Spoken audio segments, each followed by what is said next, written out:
K 8商圈特色行销记者会，各大商圈现场摆搭，展示特色商品，介绍制作过程甲品牌故事，包括着在地老店、人气小食、文创商品，要带领游客加入 K 8商圈，品尝在地风味，探索风土人情。过去大台南里面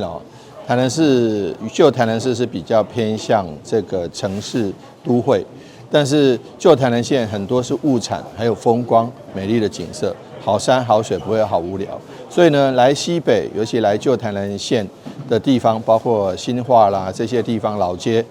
这些都是很多民众很喜欢来的，因为它有很漂亮的风景，还有很棒的物产，美食更是不在话下。那如果以西北现在来看，大兴营区已经这个风景线已经连起来了，包括白河温泉、东山咖啡，包括后壁的米，还有老街，还有新营市的很多的美食都在里面。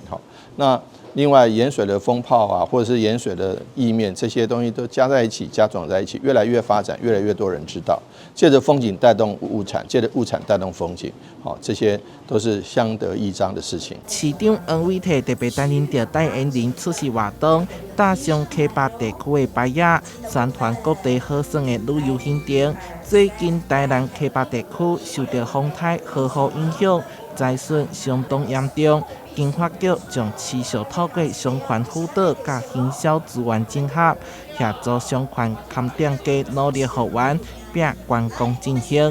台南新闻所采访报道。